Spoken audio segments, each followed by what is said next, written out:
Well, am I audible? Please let me know, or if I am not audible, then also let me know. If I am audible, then thumbs up. If not audible, then 2 thumbs up. Right? I think so I am audible. So first of all, I welcome you to Career Plus online test examinations, and this section was initiated by Career Plus, especially focusing the ongoing examination which has to be held in the next month, that is 4th of October. 4th of October, I think so. Date may change and it may vary according to the conditions prevailing, that is COVID-19. So सबसे important चीज़ ये है ना कि आप हमेशा अपने आप को तैयार रखें एग्ज़ाम के लिए। और मैं अपने बारे में बता दूं, माई सेल्फ राज यादव, मेरे बारे में बहुत ज़्यादा कुछ जानने के लिए नहीं है, बट स्टिल छोटा बहुत है, मैं आपको बताता हूँ कि I was also empanelled as an assistant professor Delhi university, और अभी कई 10 सालों से लगभग मैं वेरियस इंस्टीट्यूट्स में पढ़ा रहा हूँ, and I am also associated with career plus. और ये मेरे लिए एक बहुत अच्छी अपॉर्चुनिटी है कि यहाँ पर सभी ऐसे व्यक्तियों के बारे में और उन बच्चों के बारे में ख्याल रखा जाता है जो सोशली, फिज़िकली या इकोनॉमिकली बैकवर्ड हैं। ये करियर प्लस इंस्टीट्यूट जो है ऐसे बच्चों के लिए ख़ास तौर पर अपने सारे प्रोग्राम्स चलाता है, और ये जो टेस्ट का प्रोग्राम चलाया जा रहा है ये बहुत इम्पॉर्टेंट है, क्योंकि ऐसे बच्चे जो सामाजिक रूप से पिछड़े होते हैं उनके ऊपर कोई ध्यान नहीं देता। करियर प्लस वो संस्था है जहाँ पर हर चीज़ पर ध्यान दिया जाता है। लोग सोचते हैं कि बस इनको पढ़ाकर छोड़ दिया जाए, लेकिन नहीं, सबसे इम्पॉर्टेंट चीज़ होती है किसी भी सिलेक्शन के लिए पढ़ना तो है ही है, साथ ही साथ पेपर करना, क्योंकि पेपर को हम जब चेक करते हैं, पेपर हम सॉल्व करते हैं, तो हमें वो आइडियाज़ आते हैं कि क्या ऐसी इंपॉर्टेंट चीज़ें हैं जो पढ़ाई के अलावा हमें चाहिए। जैसे एलिमिनेशन वे, एलिमिनेशन एक मेथड है जिसके द्वारा हम क्वेश्चन पेपर के रॉन्ग आंसर को कट करते हैं और हमारा राइट आंसर अपने आप निकल के आ जाता है। ये सारी चीज़ें करियर प्लस में मिलती हैं, और मैं ये भी चाहूँगा आप लोगों से कि आप लोगों के जो भी दोस्त हैं, क्योंकि अभी जो नई स्कीम्स आई हैं गवर्नमेंट की, उस गवर्नमेंट की स्कीम को भी करियर प्लस लॉन्च कर रहा है, और वो स्कीम हर SC, ST, OBC तथा ऐसे फिजिकली हैंडीकैप्ड या सामाजिक या आर्थिक रूप से पिछड़े बच्चों के लिए स्टार्ट किया जा रहा है। तो आप लोगों के स्क्रीन पर करियर प्लस का मेरे ख्याल से ये जो वेबसाइट है, उस वेबसाइट पे अगर आप क्लिक करते हैं तो इस वेबसाइट पे आपको सारी की सारी डिटेल मिल जाएगी careerplusonline.com पे, और ये आपके लिए बहुत अच्छी अपॉर्चुनिटी। यही नहीं, आप अपने अगल बगल में अपने दोस्तों को भी बताइए कि अगर आप ऐसी कंडीशन में हैं, आपके पास पैसे नहीं हैं, या आप चाहते हैं IAS बने, अपने सपने को साकार करना चाहते हैं, तो करियर प्लस आपके साथ खड़ा है। Thank you very much. Let us begin with our online class test, that is class test number 3। मैं आप लोगों को यहाँ पर इकोनॉमिक्स का क्वेश्चन डिस्कस करने के लिए आया हूँ, और इकोनॉमिक्स में जो क्वेश्चन नंबर 1 है, जो आपके सीरियल ऑर्डर्स में है, उस सीरियल ऑर्डर में चलेंगे हम। तो उस सीरियल ऑर्डर में नंबर 1 है, और first question is what is Pareto efficiency. Actually Pareto एक जो इकोनॉमिस्ट थे, इनका क्या कहना था, बहुत ही सिंपल आदमी थे। जैसे मैं 2 आदमियों को रखता हूँ, A और B, ठीक है। अब मेरे पास एक रोटी है और 2 व्यक्ति हैं। अगर मैं A को रोटी देता हूं तो B को रोटी नहीं मिलेगी। इसका मतलब क्या है, अगर मैंने किसी एक को खुश किया तो दूसरे को दुखी होना पड़ेगा। यही है परेटो एफिशिएंसी। वो कहते हैं कि दुनिया में हर चीज़ जो होती है, किसी एक को वर्स करने के बाद ही दूसरे को मिलती है। अगर हम नॉर्मल लैंग्वेज में कह लें कि जब तक आप दूसरे के सर पे पैर नहीं रखोगे, आप ऊपर की तरफ नहीं जा सकते। अब इसी को आपको ऑप्शन में ढूंढना है, और ये ऑप्शन में है, ए ऑप्शन में। कैसे, मैं आपको बताता हूं। सी हाउ, यहाँ पे क्या लिखा गया, मैंने जो आपको समझाया था कि एक को जब तक हम ढकेलेंगे नहीं, तब तक हम आगे नहीं बढ़ पाएंगे। चलिए देखते हैं। एंड इकोनॉमिक सिचुएशन, बिल्कुल इकोनॉमिक्स में है तो इकोनॉमिक सिचुएशन तो होगा ही। When the circumstances of one individual, एक आदमी की स्थिति को जब तक, one individual can be better, एक आदमी को हम तब तक अच्छा नहीं कर सकते जब तक हम दूसरे आदमी को पीछे नहीं कर देते। एग्जाम्पल के तौर पे मैं बढ़िया सा एक एग्जाम्पल देता हूं। जैसे आप सब हैं, आप सब आर्थिक रूप से पिछड़े हैं, इसीलिए जो आर्थिक रूप से आगे हैं वो आपको पीछे कर देते हैं। लेकिन नहीं, करियर प्लस यहाँ पे खड़ा है, वो कहता है कि नहीं, ये परेटो को कॉन्सेप्ट था, लेकिन हम आपके साथ हैं, आप आइए और आप उन लोगों को पीछे करिए और आप आगे बढ़िए, यानी कि एक पीछे जाएगा तो ही दूसरा आगे आएगा। This is why Pareto optimality जो थी उसका आंसर बनता है ए। और बाकी जो ऑप्शंस हैं उन्हें हमें देखने की कोई ज़रूरत नहीं है, क्योंकि एग्ज़ाम में एक और चीज़ होता है टाइम। हम बेवजह की चीज़ों को डिस्कस करें, इससे अच्छा है कि सीधे काम की बात करें। नेक्स्ट क्वेश्चन पे मूव करते हैं, क्वेश्चन नंबर 2। क्वेश्चन नंबर जो 2 है वो क्या कहता है? वो कह रहा है कि यहाँ पर कुछ दिया गया है, एक है स्मॉल फाइनेंस बैंक्स के बारे में बताया गया है, यानी कि जो छोटे लघु बैंक हैं उनके बारे में कौन कौन सा कथन इसमें से सही है। तो स्मॉल कॉमर्शियल बैंक्स के बारे में बताया जा रहा है। आप एक बात ध्यान रखें, स्मॉल कॉमर्शियल बैंक्स हैं, अगर ये कॉमर्शियल बैंक्स हैं तो इन पर CRR और SLR लागू होगा, यानी कि ये लागू होगा। तो यहाँ पे क्या लिखा है, which of the following is correct. तो पहला ऑप्शन जो है वो गलत है कि they are not required, they are required.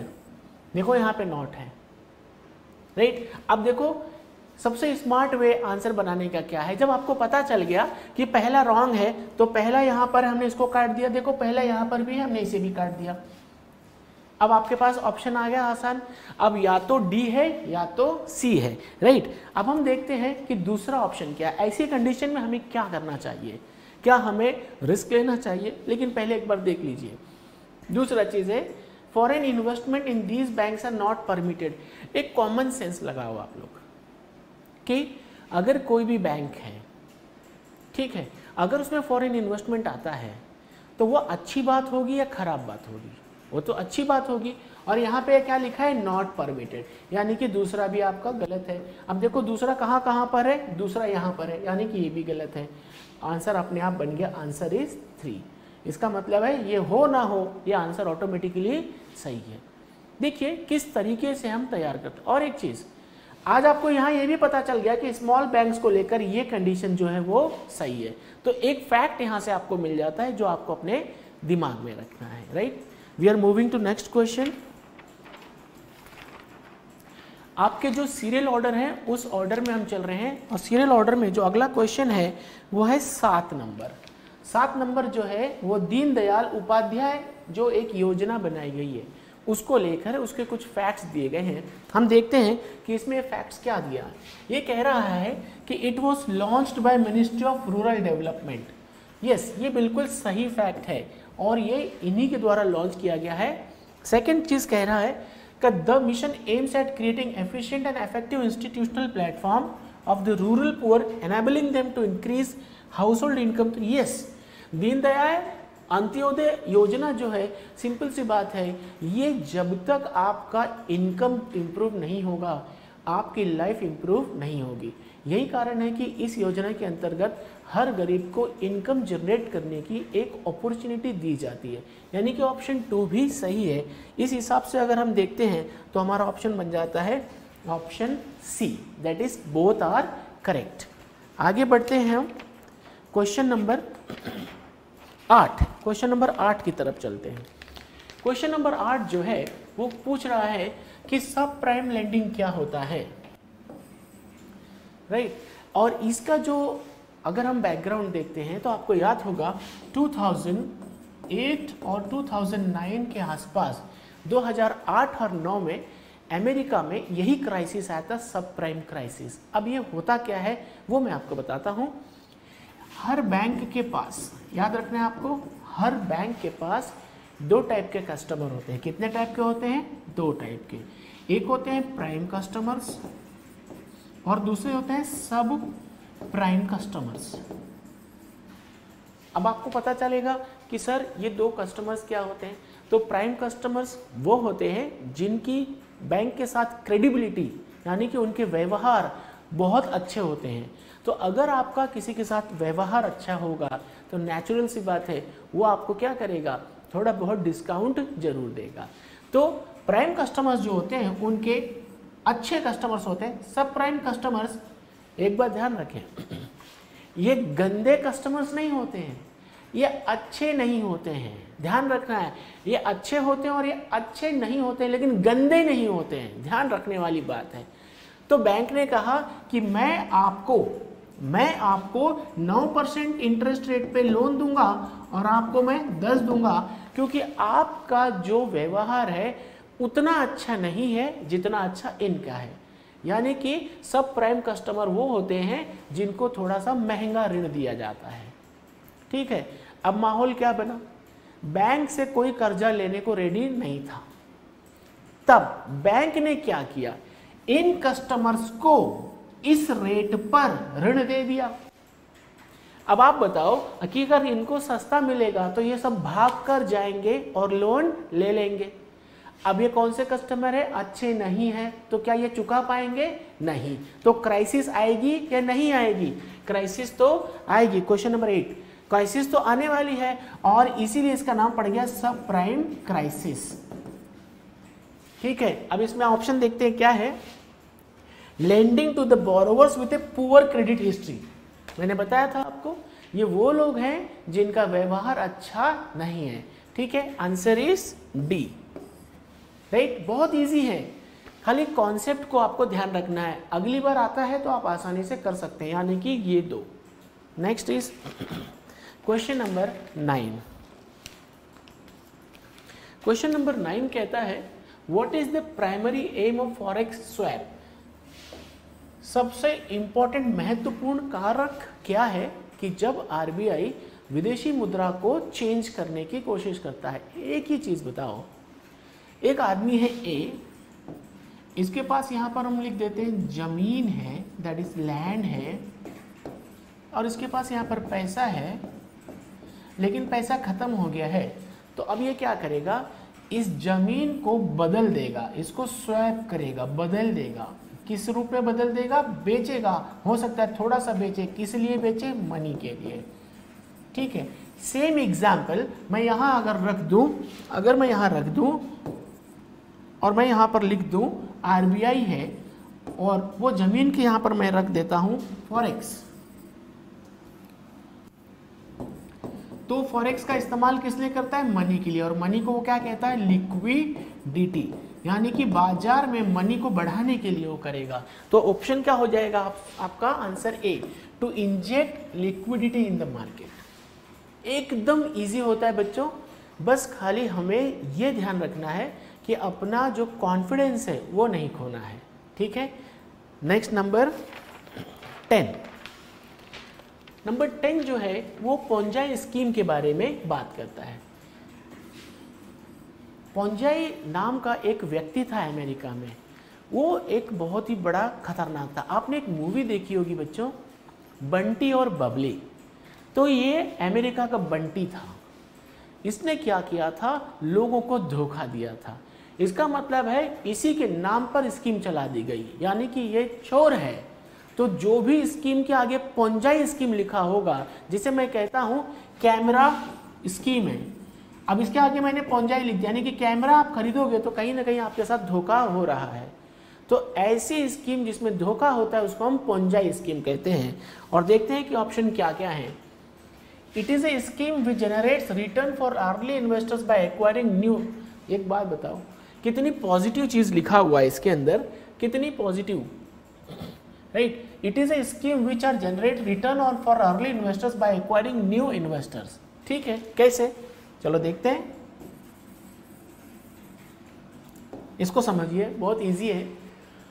आपने एक बिजनेस देखा होगा, आप एक को जोड़िए, फिर आपके दो हाथ होंगे, आप यहां पर लेफ्ट में एक को जोड़ेंगे, बी को जोड़ेंगे।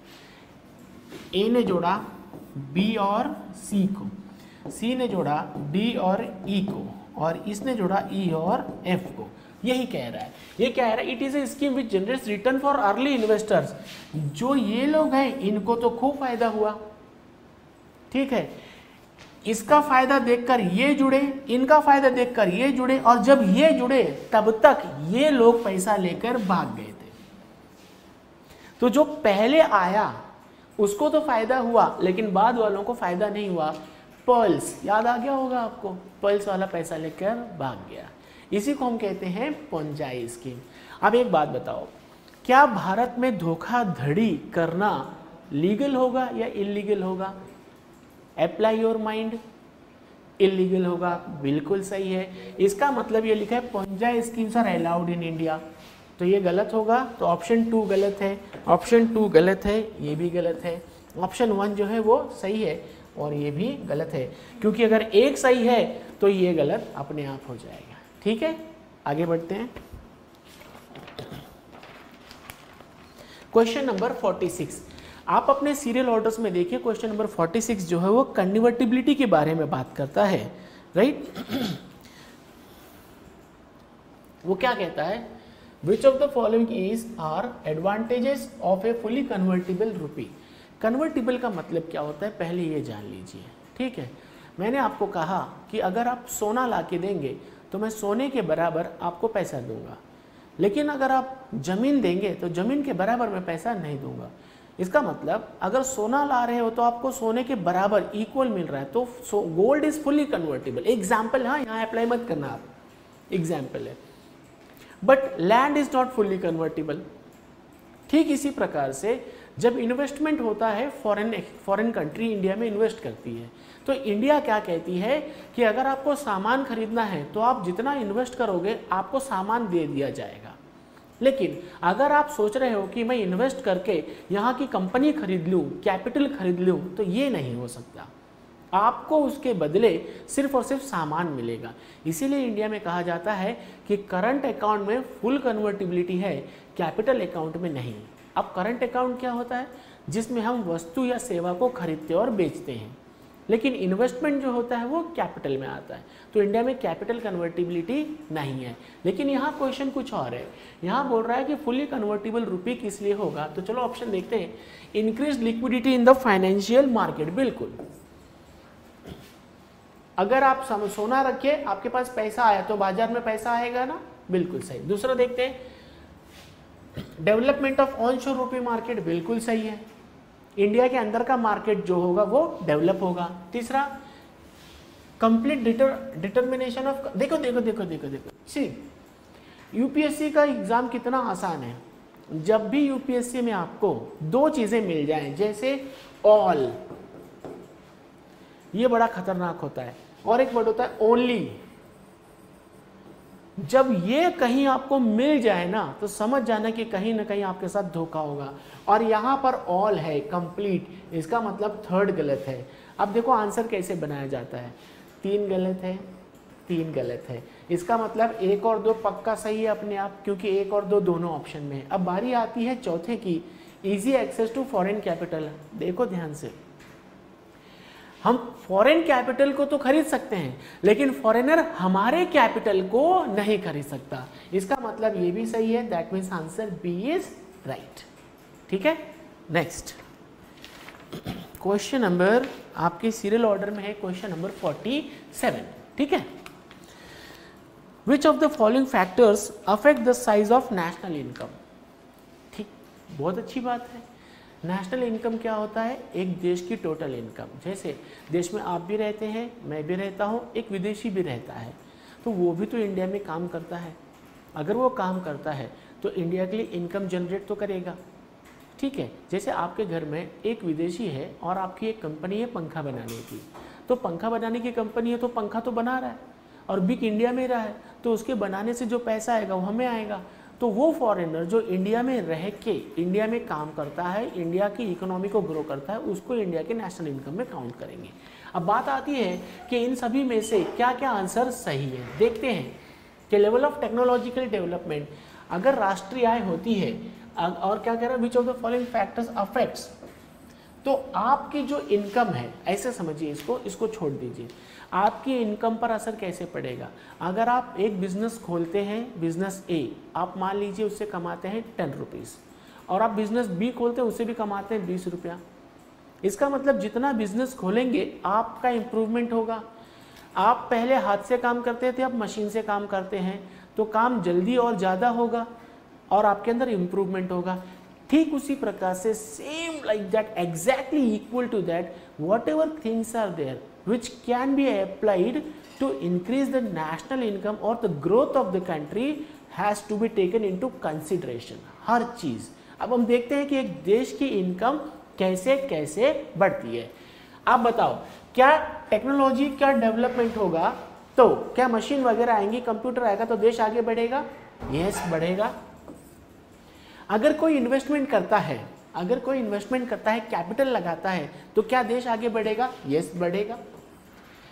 अगर इंडिया के पास पॉपुलेशन है, ध्यान रखना है, इस बात को भी ध्यान रखना है, पॉपुलेशन 3 प्रकार का होता है, एक चाइल्ड होता है, एक यंग होता है और एक ओल्ड होता है। ये दोनों बच्चे जो होते हैं ये डिपेंडेंट होते हैं। ओल्ड आदमी काम नहीं कर सकता और ये काम करने के लिए भारत ने मना कर रखा है कि 14 साल का बच्चा नहीं। अब एक चीज़ और मज़ेदार बात है, यहाँ पे यंग पॉपुलेशन पूरे वर्ल्ड की 52% young population only resides in India. उदाहरण के तौर पे अगर पूरे वर्ल्ड में, पूरी पृथ्वी पर देर आर 100 यंग पीपल्स, हाँ, एक अमेरिका में, इधर इधर सब जगह मिलाकर total young people are 100। Of those 100 people 52 peoples you will find in India and rest of the world में 48 है, कहीं 4 है, कहीं 5 है, कहीं 20 है, लेकिन आधे से ज़्यादा यंग जनरेशन इंडिया में है। तो बताओ, यंग आदमी इंडिया में होगा तो क्या इंडिया की नेशनल इनकम बढ़ेगी? Yes, absolutely. अब देखते हैं 1, 2, 3 दोनों कहाँ है? यहाँ भी है, यहाँ भी है। पॉलिटिकल स्टेबिलिटी बिल्कुल सही है।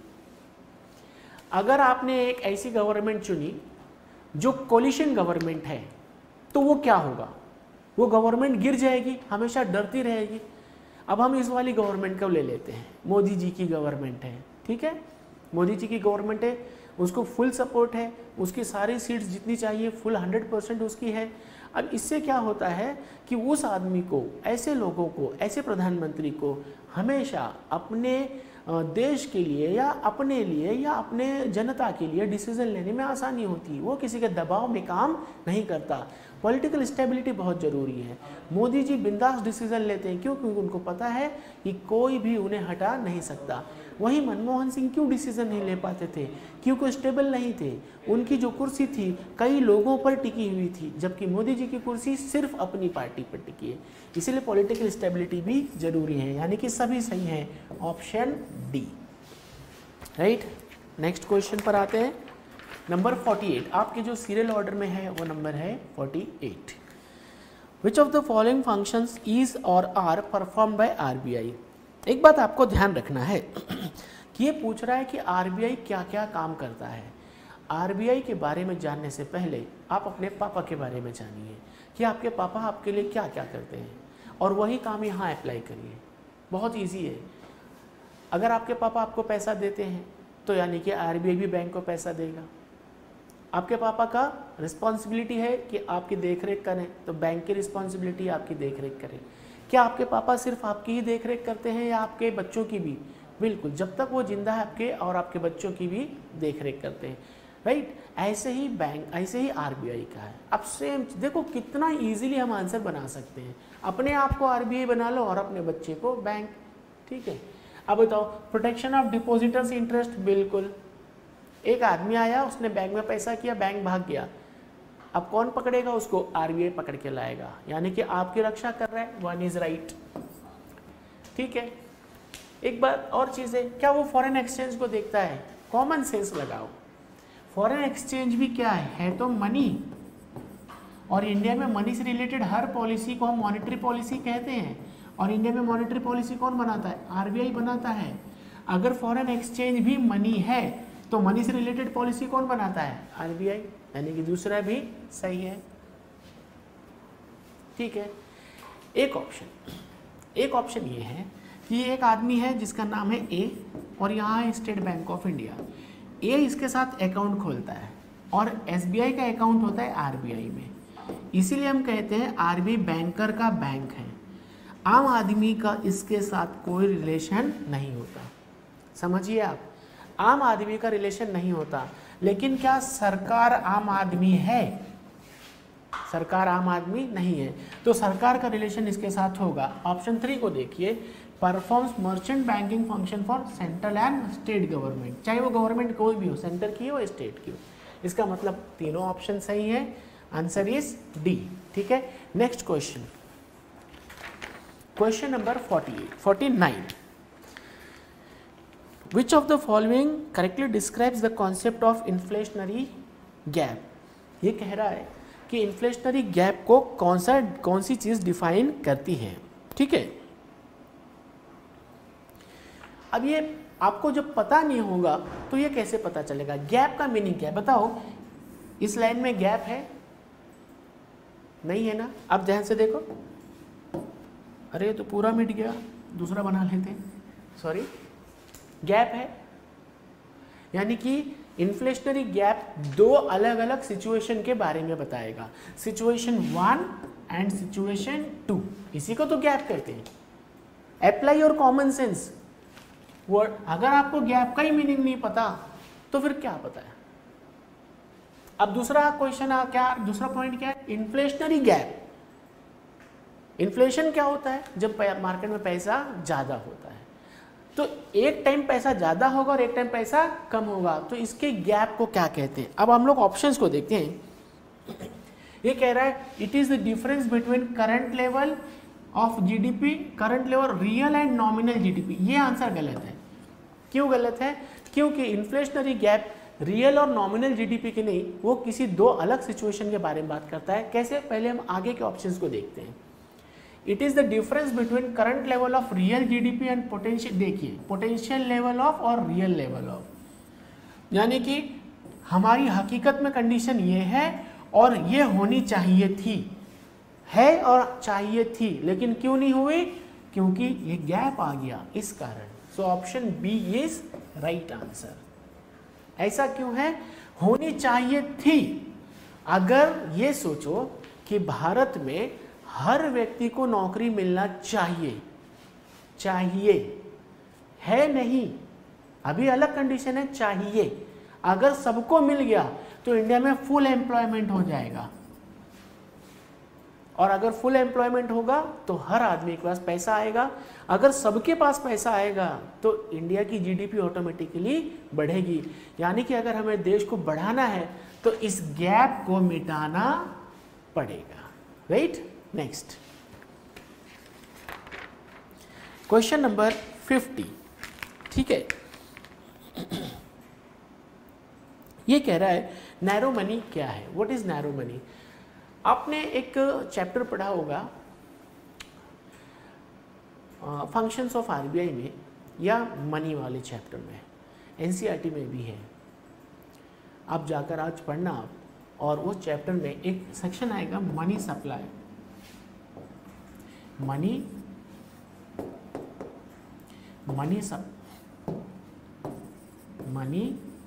सप्लाई, इसको हिंदी में कहते हैं मुद्रा की आपूर्ति। वहाँ पर आपको बहुत सारे कॉन्सेप्ट मिलेंगे, M1, M2, M3, राइट? इन्हीं चीज़ों को मनी सप्लाई कहते हैं, और इन्हीं में से एक को कहते हैं नैरो मनी। तो अगर हम मान लेते हैं कि ये है नैरो मनी, ठीक है, अगर ये नैरो मनी होता है तो इसके अंदर क्या आता है? अगर हम इसको मान लेते हैं नैरो मनी तो इसमें क्या आता है? अगर हम इसको मान लेते हैं नैरो मनी तो इसके अंदर क्या आता है? अब पहले एक बात जानने की कोशिश करो, नैरो का मतलब क्या होता है? छोटा। ब्रॉड का मतलब होता है बड़ा। मनी के सेंस में नैरो और ब्रॉड क्या होता है? ऐसा कोई भी पैसा जो आप बहुत आसानी से इस्तेमाल कर सकते हैं उसको हम ब्रॉड मनी कहते हैं। जैसे आपके जेब का पैसा आप आसानी से इस्तेमाल कर सकते हैं, ठीक है। लेकिन अगर कोई पैसा आपने बैंक में फिक्स डिपॉजिट कर दिया है तो आप उसको इस्तेमाल नहीं कर सकते, ठीक है। तो जो पैसा आप इस्तेमाल नहीं कर पाएंगे उसको हम नैरो मनी की कैटेगरी में रखेंगे। चलो हम देखते हैं। ये तो आप इस्तेमाल कर लोगे, ठीक है, 1, ये भी आप इस्तेमाल कर लोगे, ये भी इस्तेमाल कर लोगे। नेट टाइम डिपॉजिट ये इस्तेमाल नहीं कर पाओगे, तो हम इसको कैंसिल कर देंगे। ऑप्शन क्या बनता है? 1, 2 एंड 3। इसी तरीके से हमको ये पता चल जाता है कि नैरो मनी की डेफिनेशन में केवल 3 चीज़ें आएंगी।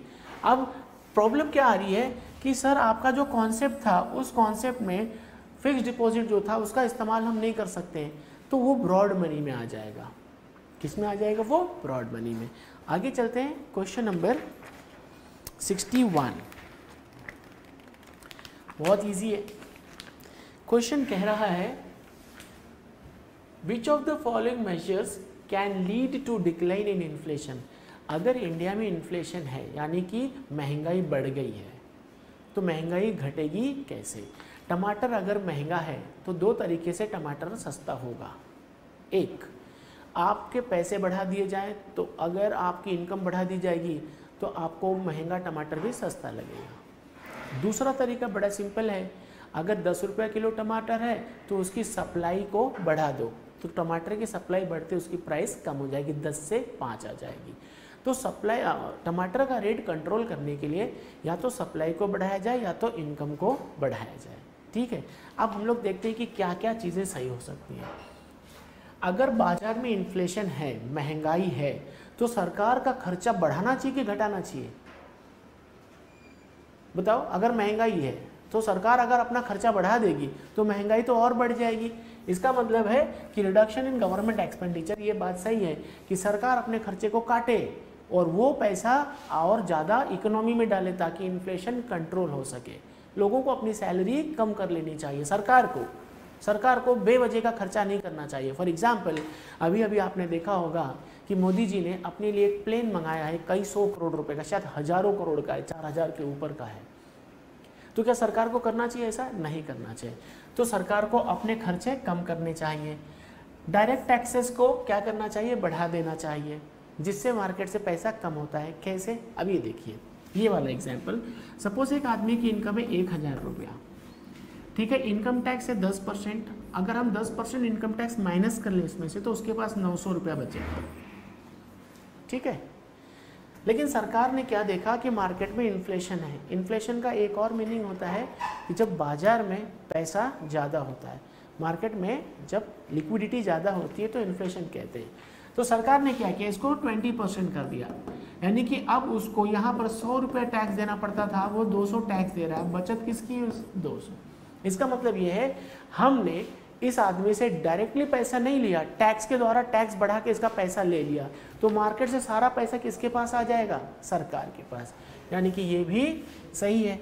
Reduction in indirect taxes, yes, टमाटर ऑलरेडी महंगा है, आप उसके ऊपर 10% टैक्स लगा रहे हो, तो अगर हम टैक्स को घटाकर 5% कर देंगे तो सस्ता हो जाएगा वो 5%, यानी कि ये भी सही है। तो all answer is correct, 1, 2 and 3। ठीक है, नेक्स्ट।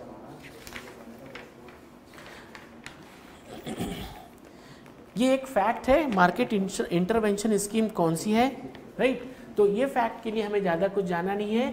ये पहला जो है, this scheme for the agriculture, बिल्कुल सही है, और ये 31 मार्च को लॉन्च हुई थी। और ये गलत है, इंडिपेंडेंट वाला नहीं था, तो आंसर क्या बन जाएगा? 1 एंड 2। ये बेटा आप, ये फैक्ट है तो इसके अंदर ज़्यादा डिस्कशन नहीं है। You can either go through career plus के जो बुकलेट्स हैं उनमें देख सकते हैं, आप ऑनलाइन भी देख सकते हैं। ठीक है, क्वेश्चन नंबर 75, ये कह रहा है कि मनी मार्केट इंस्ट्रूमेंट क्या है। पहले तो ये जानिए कि मनी मार्केट होता क्या है। मनी मार्केट जहाँ पर पैसे को आप ले सकते हैं। तो पैसा किस किस से चीज़ से मिलता है? तो क्या सरकार अगर कोई चीज़ बेचती है तो सरकार को पैसा मिलेगा? हाँ, मिलेगा।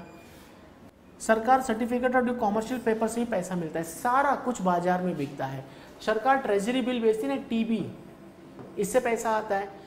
आप पैसा जमा करते हैं बैंक में, तो बैंक आपको एक कागज़ दे देता है ना 20 साल तक का, उसी को हम सर्टिफिकेट ऑफ डिपॉजिट कहते हैं, उस कागज़ को। कॉमर्शियल पेपर, जब कंपनी को पैसा चाहिए होता है तो कंपनी अपने कंपनी का कागज़ बेचती है, तो उस कागज़ का नाम है कॉमर्शियल पेपर। बिजनेसमैन के पेपर का नाम है कॉमर्शियल पेपर, और इन तीनों से बाजार में पैसा आता है। इसलिए तीनों ही ऑप्शन सही है, जिससे बाजार के अंदर लिक्विडिटी को बढ़ाया जा सकता है। नेक्स्ट, क्वेश्चन नंबर 78, ये हमारा सेकंड लास्ट क्वेश्चन है इकोनॉमिक्स सेक्शन का, राइट? क्वेश्चन इज बहुत इजी है। Which of the following can be considered as solutions to the NPA problem of banks in India. देखो, एनपीए क्या होता है? जब आप पैसा बैंक से ले लेते हैं और मान लीजिए आप यहाँ मुखर्जी नगर में तैयारी कर रहे हैं, राइट, और आपने बैंक से लोन ले लिया, एक बाइक ले लिया। बाइक क्यों ले लिया आपने? बिकॉज़ आपके पास एक गर्लफ्रेंड है, वो कहती है कि आप मुझे पैदल घुमाते हो और मेरा पैर दर्द होता है। आप मुझसे इतना प्यार नहीं करते कि आप एक बाइक खरीद सको। आप जो हैं वो यंग लड़के हैं, प्यार में एकदम अंधे होते हैं, और आप बैंक से लोन ले लेते हैं। बैंक आपको फाइनेंस कर देता है। 50,000 की गाड़ी वो 40,000 रुपया वो देता है, 10,000 आप लगा देते हैं, तो 40,000 किसका गया? बैंक का गया। अब आप क्या कर रहे हैं, आप उस बाइक पर अपनी गर्लफ्रेंड को घुमा रहे हैं, तो सारा खर्चा तो आपकी गर्लफ्रेंड को घुमाने में हो गया। अब आप बैंक को लोन वापस कर पाएंगे? नहीं। तो बैंक का वो पैसा जो डूब गया कि नहीं डूब गया? उसने सोचा था कि आप पैसा वापस करेंगे, तो ऐसा पैसा जो डूब जाता है ना, उसको हम एनपीए कहते हैं। और ये क्वेश्चन क्या कह रहा है कि क्या क्या किया जा सकता है कि ऐसा ना हो, लोग पैसा लेकर भागे नहीं। तो देखते हैं क्या है, distancing public sector banks from the government, बिल्कुल सही, राइट। मैं आपको एक एग्जांपल बताता हूँ, ये इतना आसानी से समझ नहीं आया होगा। आपने देखा होगा बड़े बड़े उद्योगपति, जैसे मैं आपको एक एग्जांपल देता हूँ, रिलायंस, अनिल अंबानी, दूसरा है नीरव मोदी। ये लोग सरकारी बैंकों से पैसा ले लिए और सरकार ने क्या कहा कि इनका कर्जा माफ़ कर दो। यानी कि सरकार अगर ऐसा कहेगी तो बैंक को तो प्रॉब्लम आएगी ही। अगर सोचिए सरकार नहीं होती तो क्या बैंक अपना कर्जा माफ़ करता? नहीं, ठीक है। यानी कि ये आंसर सही है, सरकार को दूर रहना चाहिए, सरकार को अपना काम करना चाहिए, बैंक को अपना काम करना चाहिए। दूसरा है delaying NPA recognition. Yes, bike वाले एग्जाम्पल पे आ जाओ। जब उसने 1 महीना पैसा नहीं दिया तो आपको तुरंत पूछना चाहिए था, आपको पूछना चाहिए था कि क्यों भाई पैसा क्यों नहीं दिया। 2 महीने बीत गए, 3 महीने बीत गए, 6 महीने बीत गए, आप पूछ ही नहीं रहे हैं, तो ये आपकी भी कमी है और इसे ठीक करना पड़ेगा। तो ये भी सही है। एन एफिशिएंट इंसॉल्वेंसी, बिल्कुल ये कह रहा है कि कहीं ना कहीं किसी न किसी कंडीशन में आपको जो है एक नए और अच्छे और सख्त कानून को, stringent law must be enacted. Until and unless this type of laws are enacted, we cannot say we can solve the problem of NPA. तो ये भी आपका जो है वो सही है। और चौथे को कहते हैं टारगेट बेस्ड लेंडिंग। अगर हम मान लेते हैं ये भी आपका सही है, इस हिसाब से तो आपका चारों सही हो जाएगा। लेकिन सर आपका तो आंसर ही गलत हो गया, चारों है ही नहीं ऑप्शन में। इसका मतलब कहीं ना कहीं आप मेरे पढ़ाते वक्त ध्यान नहीं दे पा रहे थे। आपको क्या ढूंढना था? सॉल्यूशन। और आपने सॉल्यूशन के साथ साथ बीमारियों को भी ढूंढ लिया।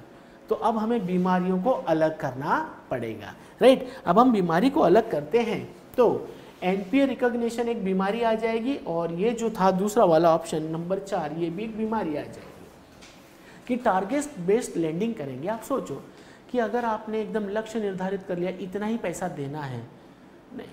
अगर पिताजी आपको कह दें कि बेटा तुम चाहे पढ़ पाओ या ना पढ़ पाओ, मैं सिर्फ तुम्हें 100 रुपये हर महीने भेजूंगा, तो क्या आप आगे बढ़ पाएंगे? नहीं, ये कहीं ना कहीं प्रॉब्लम क्रिएट करेगा।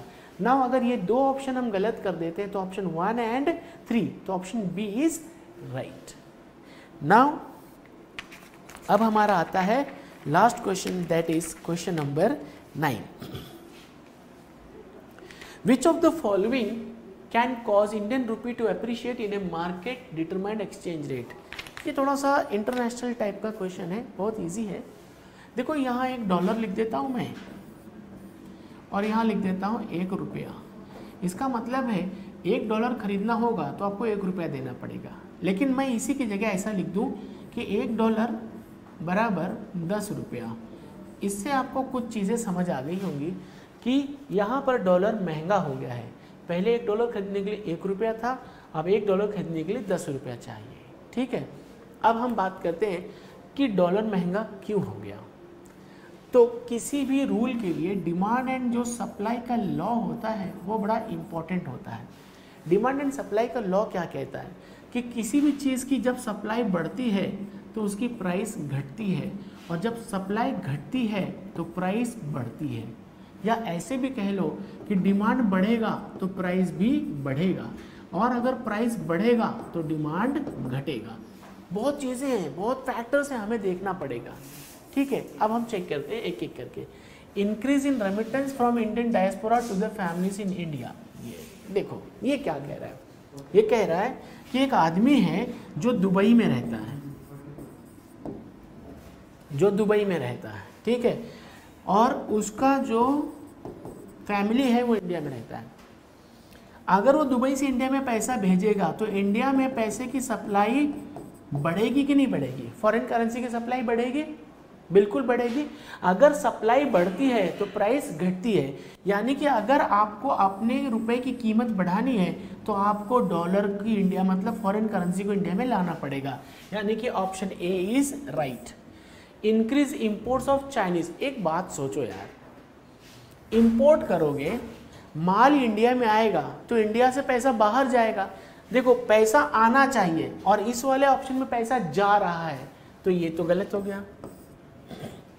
एक आपके पास खुद ही पैसा नहीं है और आप कर्जा वापस करोगे, ध्यान रखना है कर्जा वापस करने इंडिया से कर्जा वापस जाएगा तो पैसा जाएगा, हमें लाना है, ये भी गलत हो गया।